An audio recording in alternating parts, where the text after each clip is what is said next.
Hace poco Analog Inc. anunció una nueva camada de su portátil estrella, la Analog Pocket, con nuevos colores. Además, volvieron a habilitar la venta de las consolas de color blanco y negro. Así que decidí hacer un review para los que tal vez no la conozcan. Y ahora sí, la Analog Pocket es una consola portátil diseñada en principio para correr cartuchos de Game Boy, Game Boy Color y Game Boy Advance. Pero lo que realmente busca es ejecutar estos juegos de la forma más fiel y con la mejor calidad posible. Con una pantalla que se ve de escándalo y una calidad de materiales insuperable, tenemos para mí la forma definitiva de jugar estas plataformas. Además, como un plus, también podemos instalar emuladores de otras consolas como Super Nintendo o Sega Genesis. En este video vamos a hacer un review y además les voy a explicar brevemente cómo se instalan los emuladores y juegos de otras plataformas. Así que sin más que decir, empecemos.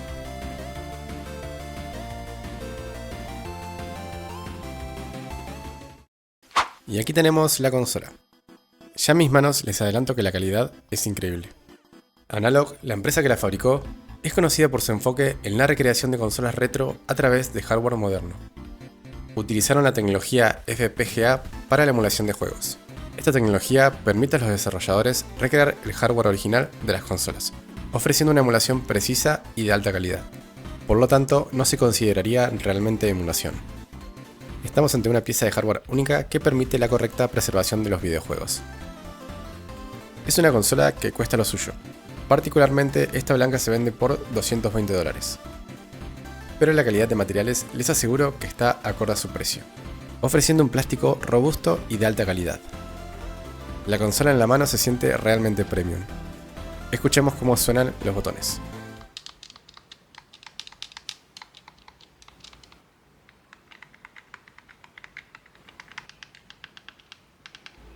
Los botones tienen buen tacto y la cruceta es de las más precisas que he probado.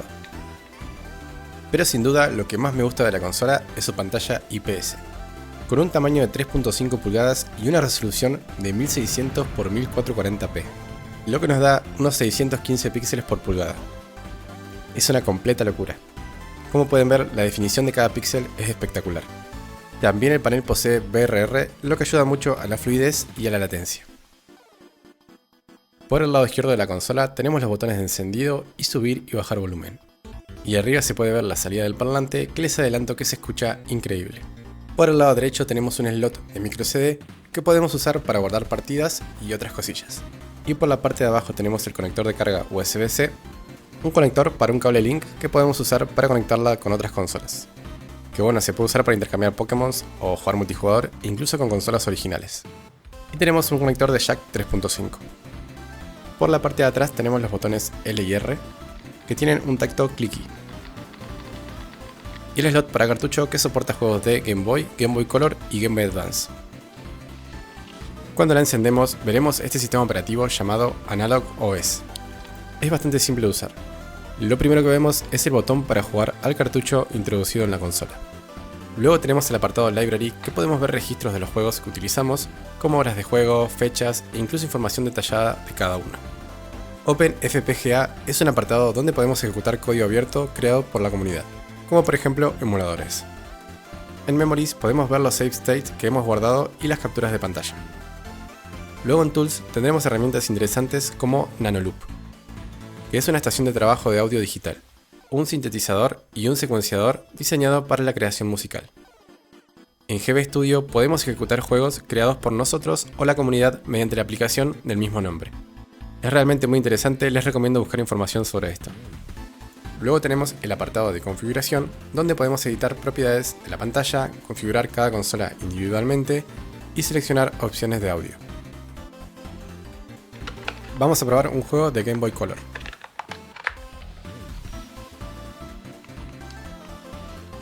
Lo iniciamos y arranca instantáneamente. Lo primero que notamos es que el sonido es muy bueno, muy alto y de mucha calidad.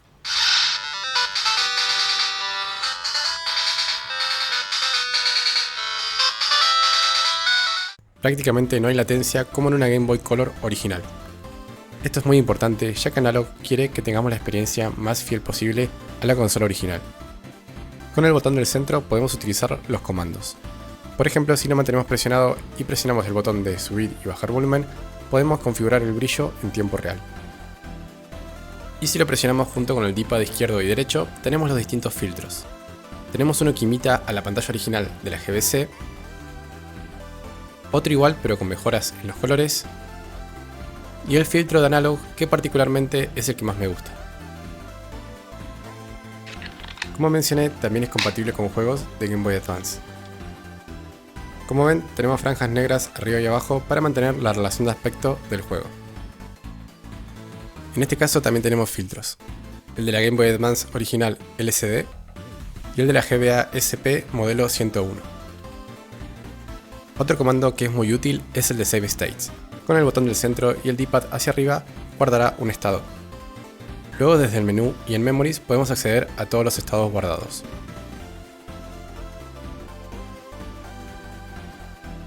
Y como pueden ver, carga perfectamente. Quería que aprecien bien la calidad de la pantalla y la resolución, así que le hice zoom con la cámara. Aunque en la vida real se ve mucho mejor.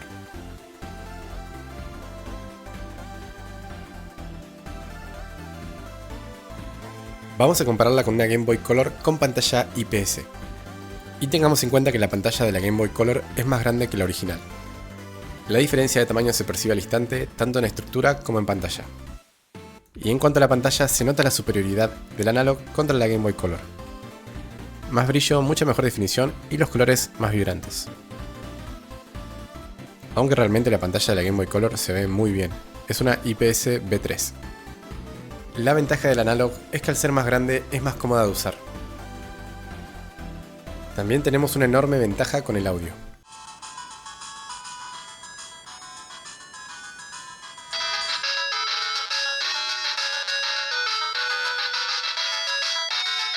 Como les mencioné anteriormente, se pueden instalar emuladores de otras plataformas.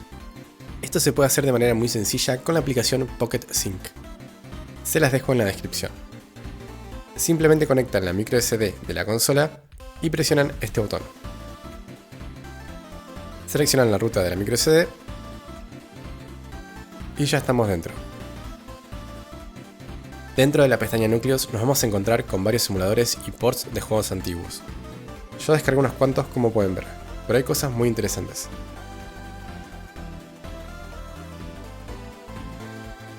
Luego, para insertar las ROMs nos vamos a la pestaña Juegos. Seleccionamos la consola y copiamos las ROMs. También deben incluir obligatoriamente la BIOS de la plataforma. Ahora dentro de la consola nos vamos a la sección OpenPGA. Y vamos a ver las plataformas que agregamos. Están divididas entre sobremesa y portátiles. Cuando ejecutemos un núcleo podemos acceder a la lista de ROMs. Super Nintendo se ve y se escucha increíble.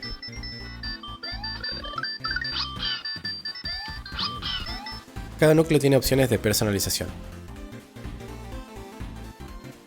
Por ejemplo, si desactivamos la opción Square Pixel, pondrá la pantalla en 4/3 como la consola original. Y también tendremos una gran cantidad de filtros.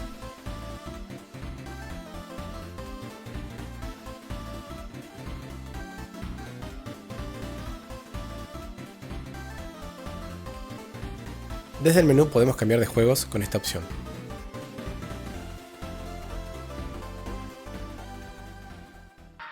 No se dan una idea de lo bien que se ve esta pantalla.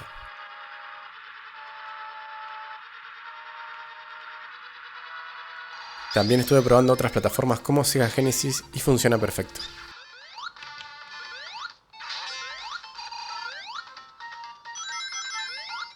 Como conclusión, estamos ante una consola super premium capaz de reproducir nuestros viejos cartuchos con una calidad impresionante, sin latencia y con la experiencia más fiel posible.